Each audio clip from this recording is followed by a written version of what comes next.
क्या काम है वो आज उसको समझेंगे। तो क्या है वो काम? वो भक्ति है। यानी हम इस संसार में क्यों आए? भक्ति करने के लिए आए। और अगर भक्ति नहीं करी तो समझ लो कुछ नहीं किया, कुछ भी। अब भक्ति के नाम पे हमें क्या बताया जा रहा है? भक्ति के नाम पे हमें बताया जा रहा है कि मंदिर चले जाओ, मस्जिद चले जाओ, गुरुद्वारे चले जाओ, चर्च चले जाओ। फिर क्या करें वहां जाके? कोई कह रहा है राम राम जप लो, कोई कह रहा है वाहिगुरु वाहिगुरु जप लो, कोई कह रहा है नमाज पढ़ लो, कोई कह रहा है प्रेयर कर लो। उससे क्या होगा?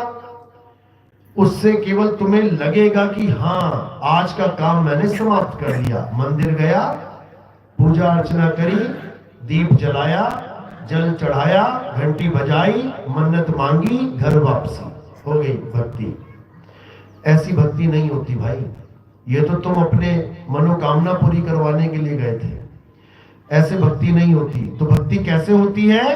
जब हम सत्य और असत्य को जान लेते हैं, जब हम सत्य और असत्य का निर्णय कर लेते हैं कि इस दुनिया में सच क्या है और झूठ क्या है, तब समझ जाना कि हाँ अब मेरी भक्ति शुरू होने वाली है। तो आज हम इसी को समझेंगे कि क्या है सत्य, क्या है असत्य। तो कैसे जानेंगे क्या है सत्य? गीता के माध्यम से। गीता एक ऐसा ग्रंथ है जो हमारे धर्म का सबसे बड़ा, सबसे पवित्र ग्रंथ माना जाता है। तो गीता क्या कहती है कि हे अर्जुन, इस दुनिया में दो प्रकार के तत्व हैं, एक असत्य और एक सत्य। असत्य क्या है? हे अर्जुन, जो जन्मता और मर जाता है उससे असत्य कहते हैं। जो पल पल बदलता रहता है उसे असत्य कहते हैं। जो सदा एक सा ना रहे उसे असत्य कहते हैं। तो क्या है वो असत्य? ये शरीर पैदा हुआ, एक दिन मर जाएगा, ये असत्य है। चाहे किसी का भी शरीर, तुम्हारा, हमारा, देवी देवताओं का, पितरों का, भैया भवानी, किसी का भी शरीर है, वो जन्मा है और एक दिन उसका अंत निश्चित है। समय बड़ा हो सकता है कि हाँ इतने हजार साल तक ये जीवित रहेगा, लेकिन एक ना एक दिन खत्म होगा। तो जो खत्म हो जाए वो असत्य है। जो पल पल बदले, ये शरीर देखो रोज बदल रहा है। जब पैदा हुए छोटे से थे, बढ़ते बढ़ते बढ़ते बढ़ते आज देखो जवान हो गए, जवान से आगे बूढ़े हो गए, बूढ़े से आगे लाश बन जाएंगे, लाश के बाद मिट्टी में मिल जाएंगे। पल पल बदल रहा है। सत्य है कि असत्य है? असत्य है। जो बदलेगा वो असत्य है। अब पीपल की पूजा कर रहे हैं भगवान मान के, आज पीपल हरा है, कल को पीपल पत्ते सारे पीले हो जाएंगे। आज पीपल हरा भरा है, कल को सूख जाएगा, असत्य है। तुलसी की पूजा कर रहे हो, आज तुलसी हरी है, कल को सूख जाएगी, पीले पत्ते हो जाएंगे, असत्य है। कोई भी ऐसी चीज है जो बदल जाए वो असत्य है। अब मंदिर, मस्जिद, गुरुद्वारे को ले लेते हैं। जब मंदिर बनाया, मस्जिद बनाया, गुरुद्वारा बनाया, तो देखो रोज फोटो खींचो कितना कितना बन रहा है। 1 फुट बना, 2 फुट बना, 3 फुट बना, 4 फुट, रोज बदल रहा है। एक दिन बन के तैयार हो गया, आप कह रहे हैं इसकी पूजा करो, धीरे धीरे फिर खंडर बन गया, बदल रहा है। जो चीज बदल रही है वो माया है, क्योंकि माया का काम ही बदलना है। लेकिन सत्य कभी नहीं बदलता, कभी नहीं। अब कोई मूर्ति ले लो, हम कबीरपंथी हैं, कबीर साहब की मूर्ति ले लो। आज किसी ने मूर्ति बनाई 1 फुट, 2 फुट, 3 फुट, 10 दिन में 10 फुट, रोज बदल रही है। तो जो बदल रही है वो सत्य है कि असत्य है? असत्य है। अब असत्य की पूजा करोगे तो क्या मिलेगा? असत्य ही मिलेगा। एक गिलास में जहर है, एक गिलास में अमृत है। अमृत पियोगे तो क्या मिलेगा? अमृत मिलेगा। और जहर पियोगे तो क्या मिलेगा? जहर मिलेगा। तो इस दुनिया में 2 प्रकार के तत्व हैं, एक असत्य और एक सत्य। असत्य की पूजा करोगे तो क्या मिलेगा? असत्य ही मिलेगा। और सत्य की पूजा करोगे तो क्या मिलेगा? सत्य मिलेगा। और सत्य क्या है? सत्य ही परमात्मा। आते भी हो ना, ईश्वर सत्य है। तो पहले नाम बाद में रख लेना। किसी ने अल्लाह रख लिया, किसी ने वाहिगुरु रख लिया, किसी ने गॉड रख लिया। चारों मैं बड़ा, मैं बड़ा, मैं बड़ा, और जबकि चारों मान सत्य को ही रहे हैं लेकिन जान नहीं रहे। मुसलमान क्या कह रहा है? खुदा सत्य है, हक है, अनल हक, अनल हक। ईसाई क्या कह रहा है? God is truth, God is truth, यानी सत्य है। हिंदू क्या कह रहा है? ईश्वर सत्य है, राम नाम सत्य है। सिख क्या कह रहा है? सत्य श्री अकाल, यानी अकाल पुरख सत्य है। तो जब चारों के भगवान सत्य ही है तो क्यों ना सत्य पे ही चर्चा कर लें कि सत्य है क्या। चारों को बैठा के एक टेबल पे सत्य का निर्णय करवा लिया जाए कि सत्य क्या है, सारा झगड़ा शांत हो जाएगा। ग्लास में पानी है, अब उसे कोई कह रहा है जल, कोई कह रहा है वाटर, कोई कह रहा है नीर, कोई कह रहा है तोय, कोई कह रहा है पानी। अब जल, वाटर, नीर, तोय, पानी, ये पांचों नाम ये फसाद की जड़ बन चुके हैं, ये लड़ाई का साधन बन चुके हैं, ये झगड़ों का साधन बन चुके हैं। कौन बना है? पानी नहीं बना। कौन बना? पानी के नाम जो इतने सारे रख लिए इंसान ने। पानी नहीं बना, पानी से कोई लड़ाई नहीं है। प्यास लगी तो भाग के जाओगे, पानी पियोगे। यानी सत्य से कोई लड़ाई नहीं किसी की। सत्य को तो सब मान रहे हैं, लेकिन सत्य के जो नाम रख लिए गए हैं वो नाम ही इस झगड़े का सबसे बड़ा कारण बन बैठा है। अब नाम किसने रखे हैं? नाम इंसान ने रखे हैं। इंसान ने नाम कैसे रखे हैं? इंसान ने नाम अक्षरों से रखे हैं। अक्षर कैसे बने? अक्षर आदि मानव ने बनाए। जब आदि मानव था, 5वीं कक्षा में पढ़ा ना आदि मानव का, जब आदि मानव था तो ना कपड़े थे पहनने के लिए, ना कोई मंदिर मस्जिद गुरुद्वारा था जहां पूजा करता था, ना कोई उसके खेत खलिहान थे, ना उसका कोई घर था, ना कोई नौकरी ना धंधा करता था। क्या करता था? जानवरों की तरह रहता था, जो मिल गया वो खाता था, कच्चा। उसके बाद 2 पत्थरों को टकराने से आग की खोज करी कि नहीं करी? आग की जब खोज हो गई तो कच्चा मांस पका के खाने लगा। अभी खेती बाड़ी नहीं आती उसे, अभी जानवरों को देख देख के, अच्छा शेर ने हिरण पकड़ा, उसको ऐसे खा रहा है, मैं भी हिरण पकड़ता हूं, ऐसे खाऊंगा। ये ज्ञान जानवरों से मिल रहा उसको।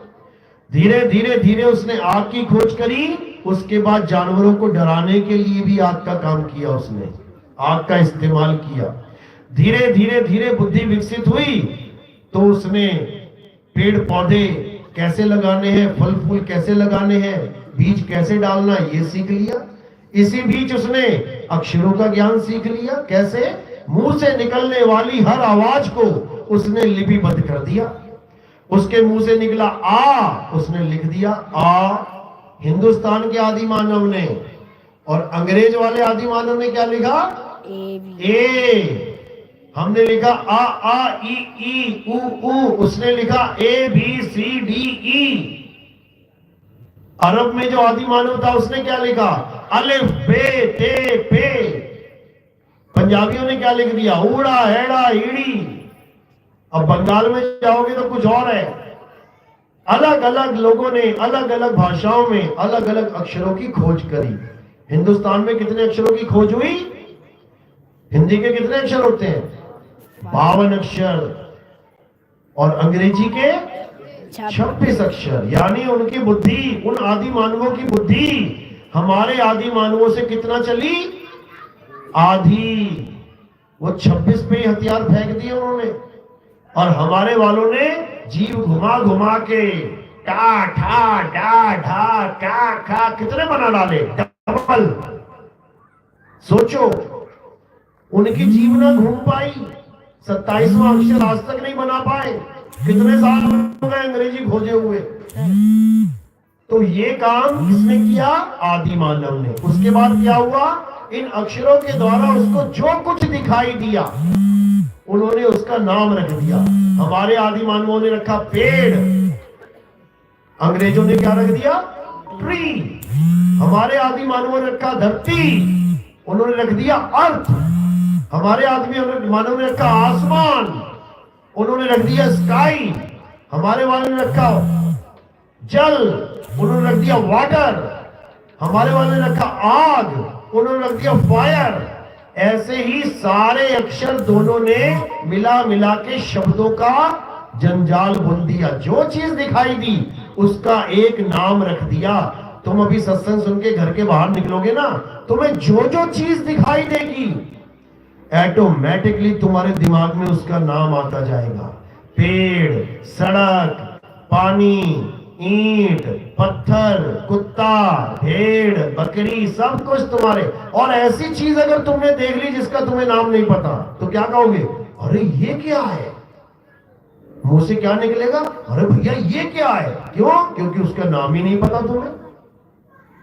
कोई भी एक ऐसी चीज आ जाए जिसको तुमने कभी देखा नहीं, उसका नाम नहीं जानते, तो मुंह से अपने आप निकलेगा ये क्या है। अब उसके बाद इसका नामकरण कर दिया जाएगा। एक मुंह नुचुआ था, एक यूपी में आया था बहुत पहले, सुना है? मुंह नुचुआ नहीं सुना? अब मुंह नुचुआ नाम कैसे पड़ गया उसका? बताओ, किसने नामकरण किया? पंडित जी ने। पूरे अखबारों में छाया हुआ था, तब ये मोबाइल नहीं चलते थे। समझ लो, मुंह नुचुआ, यहां आया वहां आया, अखबारों में दिखता था। किसने रखा उसका नाम मुंह नुचुआ? बड़ा प्यारा नाम रख दिया, क्योंकि वो मुंह नोच लेता था लोगों का। उसने मुंह नोचे दो चार तो उसका नाम रख दिया मुंह नुचुआ। अगर पीठ नोच लेता तो क्या रखते? पीठ नुचुआ। पेट नोच लेता तो क्या रखते? पेट नुचुआ। यानी उसके गुणों के आधार पे उसका नाम रख दिया। इसी प्रकार इस इंसान ने परमात्मा के नाम उसके गुणों के आधार पे रख दिए। समझ लो, हिंदुओं ने लिखा परमात्मा। अब परमात्मा क्या है? एक गुण है, यानी परम आत्मा। जैसे बहुत सारे शिष्य हैं, लेकिन एक शिष्य बहुत अच्छा है, बहुत आज्ञाकारी है, तो वो क्या है? परमात्मा, परम शिष्य। समझो, उसका नाम नहीं है परम शिष्य, उसका गुण है कि बाकी तो है शिष्य, लेकिन वो परम शिष्य है, परम पूज्य है। यानी बाकी सब भी पूज्य हैं, लेकिन ये परम पूज्य है। इसी प्रकार परमात्मा, बाकी सब तो आत्मा है, जीवात्मा है, लेकिन वो परम आत्मा है। तो इस जीवात्मा को किसको प्राप्त करना है? परम आत्मा को। ये इंसान ने नाम रख दिया, मुसलमानों ने नाम रख दिया खुदा। क्यों नाम रखा खुदा? खुदाई करी थी क्या कहीं पे जो नाम रख दिया खुदा?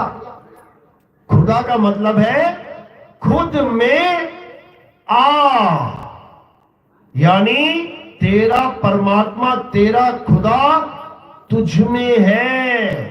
किसमें? आत्मा में। वो परमात्मा हमारी आत्मा में विराजमान है, जिसको हम बाहर ढूंढ रहे हैं। इसी को सिखों ने रख दिया वाहेगुरु। यानी जब उनको परमात्मा की अनुभूति हुई, जब उनको आनंद की अनुभूति हुई, तो उनके मुंह से क्या निकला? वाह। जैसे तुम्हारे मुंह में रसमलाई डाल दे कोई, तुम्हारे मुंह से क्या आवाज निकलेगी? वाह, मजा आ गया। ऐसे ही उसका नाम रख दिया वाह गुरु। क्या बात है, वाह गुरु। लोगों ने समझ लिया कि शायद ये कोई मंत्र है। अब लग गए जपने, वाह गुरु वाह गुरु वाह गुरु। अब जिसने जाना था उसने बोला जानने के बाद वाह गुरु, और ये बिना जाने ही कह रहे हैं वाह गुरु वाह गुरु। जिसने रसमलाई खाई थी खाने के बाद उसके मुंह से निकला वाह, और ये बिना रसमलाई खाए ही कह रहे हैं वाह वाह वाह वाह। सोच रहे हैं मेरा मुंह मीठा हो जाएगा, कभी मीठा होने वाला नहीं, समझ लो। इसीलिए परमात्मा के जितने भी नाम रखे गए वो उसके गुणों के आधार पे रखे गए। यहूदियों ने नाम रख दिया, क्रिश्चियन ने नाम रख दिया यहोवा। अब आधे सोचेंगे ये कैसा नाम है यहोवा। अब इसका मतलब क्या है? जिसने भी नाम रखा बहुत सोच समझ के रखा है। यहोवा का मतलब होता है मैं वो हूं जो मैं हूं। कितना प्यारा नाम है कि किसी गलत फहमी में मत रहना तुम लोग कि तुम किसी को भी यहोवा समझ लो, कभी नहीं। मैं वो हूं जो मैं हूं, यानी मैं वो तत्व हूं जिसे सत्य कहते हैं। मुझे ऐसे ही कुछ भी मत समझ लेना कि पीपल को यहोवा मान लिया, पत्तों को यहोवा मान लिया, धरती आकाश पाताल को यहोवा मान लिया, चंदा मामा की पूजा कर ली यहोवा मान के, सूरज देवता पूज लिया यहोवा मान के, देवी देवता पूज लिए यहोवा मान के। बिल्कुल नहीं। यहोवा का मतलब है हमारी जो हमारे धर्म में बोला गया है बिल्कुल सेम, उसको बोला गया है सोहम। सोहम नाम सुना किसी ने? हाथ खड़ा करो जरा। सोहम, जो भगत लोग होंगे वो जरूर जानते होंगे सोहम। सोहम का मतलब क्या होता है? जो तू सो हम, यानी जैसा तू है वैसे ही हम हैं। जैसा पानी है वैसी ही पानी की बूंद है, जैसी आग है वैसी ही आग की चिंगारी है, और जैसा सोना है वैसे ही सोने का टुकड़ा है। समझ लो, यानी मैं सत्य हूं, मैं यहोवा हूं। अब उस सत्य को जानने के लिए हमें क्या करना पड़ेगा? हमें ऐसे गुरु की शरण में जाना पड़ेगा जिसने सत्य को जान लिया है। केवल वही बता सकता है हमें सत्य क्या है, बाकी सब अंदाजा लगाएंगे, और जो अंदाजा लगाएगा वो पक्का मारा जाएगा। याद रखना, सत्य अंदाजे से नहीं जाना जा सकता, सत्य इंद्रियों से नहीं जाना जा सकता, सत्य इस काया से नहीं जाना जा सकता, इस मन से इस तन से नहीं जाना जा सकता। सत्य कैसे जाना जाएगा? जब सत्य तुम पर दया करके प्रकट होगा तब जान पाओगे। कहते हैं बलिहारी वा घट की जिस घट प्रगट होए। चलो हो गए प्रगट। गर्मी लग रही। तो कहने का मतलब कि जहां पर सत्य है, जहां पे सत्य का ज्ञान है, केवल वही परमात्मा है, और जहां असत्य है वहां परमात्मा नहीं है। बिल्कुल सिंपल थ्योरी है। यानी जहां बल्ब जल रहा है वहां करंट है, और जो बल्ब नहीं जल रहा है वहां करंट नहीं है। बिल्कुल सिंपल थ्योरी। पंखा चल रहा है तो करंट है, और पंखा नहीं चल रहा तो करंट नहीं है। बिल्कुल सिंपल। इसी प्रकार जहां पर जीवन है वहां परमात्मा है, और जो चीज निर्जीव है वहां परमात्मा नहीं है। ये मोबाइल जीवित है या निर्जीव है? निर्जीव। निर्जीव है। तुमसे अच्छे गाने गाता है ये? जीव है। सोच लो, तुम इतने सुर में नहीं गा पाओगे जितने ये गा लेगा, लेकिन फिर भी ये निर्जीव है। क्यों? क्योंकि ये अपने आप नहीं गा सकता। जब तक तुम स्विच ऑफ ना ऑन ना कर दो, गा लेगा क्या? यानी ये जीव के द्वारा ही बनाया गया है, लेकिन जीवित नहीं है। ये कार जीवित है कि निर्जीव है? निर्जीव लेकिन 200 की स्पीड में भागती है। तुम भाग के दिखा देना जरा, तुम नहीं भाग पाओगे।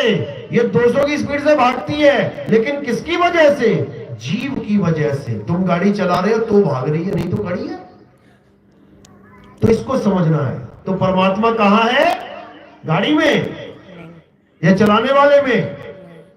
चलाने वाले में। जो चला रहा है उसमें परमात्मा है, और जो चल नहीं पा रहा है उसमें परमात्मा नहीं है। इसको समझ लो अच्छे से। यानी परमात्मा निर्जीव वस्तुओं में नहीं है। ये माइक, इसमें परमात्मा है क्या? नहीं है। लेकिन बोल तो रहा है, ये आवाज तो इसी में से जा रही है। बोलने वाला कोई और है, जीव बोल रहा है, इसीलिए तो आवाज जा रही है। तो जीव अविनाशी है, लेकिन इस काया को धारण करके अपने आप को नाशवान समझ रहा है। बस इतनी सी गलती है इसकी। अब करना क्या है? अब इस काया से परे अपने सत्य स्वरूप को जानना है, बस। इसके अलावा कुछ नहीं। तो साहिब यही समझा रहे हैं, अरे जीव सोई जो जुग जुग जीवे, उत्पत्त परलय माही, और देह धरे भर में 84, निर्भय कबहू नाही। ये कभी निर्भय नहीं हो सकता। कब तक निर्भय नहीं हो सकता? जब तक ये ना जान ले कि मैं अमर हूं। आप अमर हो या मर जाओगे एक दिन? अमर कौन कौन है? हाथ खड़ा करना जरा, जो कभी नहीं मरेगा। सब मर जाओगे। बड़े दुख के साथ कहना पड़ रहा है, सब मर जाओगे। अरे तुम अमर हो, तुम कभी मर ही नहीं सकते। अगर तुम मर जाओगे तो यमराज किसको पकड़ के लेके जाएगा? यमदूत किसको लेके जाएगा? स्वर्ग में नरक में कौन जाएगा? तुम ही जाओगे। तुम मरे कहां? अगर मर गए होते तो काम खत्म, जला दिया तुम्हें, खत्म। अब कहां? अब कहां जाना है? शमशान में पहुंच गए, खेल खत्म? खेल खत्म नहीं हुआ भाई, खेल तो शुरू हो गया वहां से। शरीर छोड़ते ही खेल शुरू हो जाता है। कौन सा खेल? 84 का खेल। उसके बाद बनो कुत्ता, बिल्ली, हाथी, घोड़ा, सुअर, भैंस, पूरा दिन भैं भैं करते रहोगे। बांध देगा कोई, प्यास लगी है लेकिन पानी नहीं पी सकते। अभी तो हल्का सा गला सूखा, मम्मी पानी चाहिए, भागे भागे गए रसोई में पी लिया।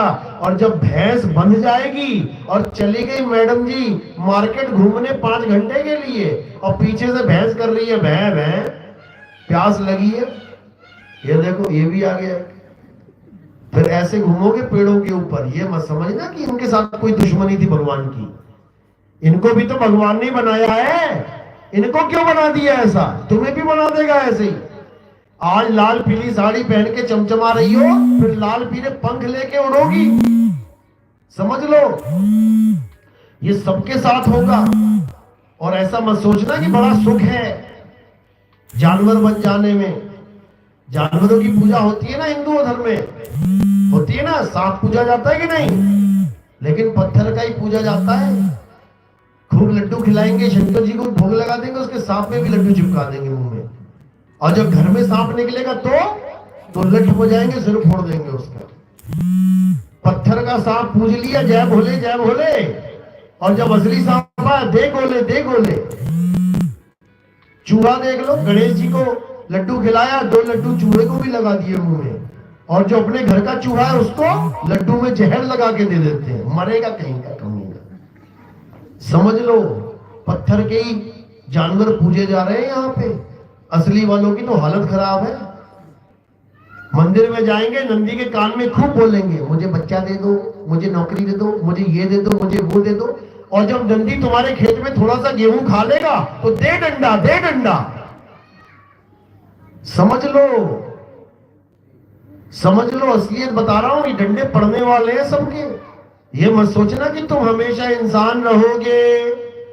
रिश्वत देके नहीं आए हो तुम कि तुम इंसान ही रहोगे। अगले जन्म में 2 सींग लगा देगा और 1 पूंछ लगा देगा, मक्खियां उड़ाते फिरना पूंछ से। फिर ये आखिरी मौका है इंसान जन्म, अगर ये गवा दिया तो उसके बाद मां बच्चे को भी नहीं पहचान पाएगी। बच्चा आगे ना कॉकरोच बन के खाने के पास, तो ऐसे चप्पल मारेगी खींच के। अभी तो बच्चा पहचान में आ रहा है क्योंकि पता है ये शक्ल है, उसके बाद शक्ल बदल जाएगी उसकी। मच्छर बन के आगे बैठ के कहीं बैठ गया ना तो पट्ट से पड़ेगा और गया काम से, खेल खत्म। ये सबके साथ होना है, ये काल का जाल है। इसलिए कबीर साहब कह रहे हैं, बचना चाहो काल जाल से तो चीनो शब्द हमारा, और कहे कबीर अमर कर राखूं जो निज होए हमारा। जो मेरा निज हो जाएगा, यानी जो केवल आत्मा को साक्षी मान के आत्मा को ही पूजेगा, उसको मैं कभी मरने नहीं दूंगा, अमर हो जाएगा। अमर, तुम मरोगे ही नहीं। कैसे? जैसे तुम शरीर छोड़ोगे वैसे ही परमात्मा तुम्हें अपनी शरण में ले लेगा। आजा बेटा मेरे पास, अब तुझे किसी गर्भ में जाने की जरूरत नहीं है। अब तेरा जन्म मरण खत्म होने का समय आ गया है। अब तुझे वापस इस गर्भ जून में, इस काल माया में जाने की जरूरत नहीं है, और तुम सदा सदा के लिए अमर हो जाओगे। अमर, समझ लो बात को। इसके अलावा धक्के हैं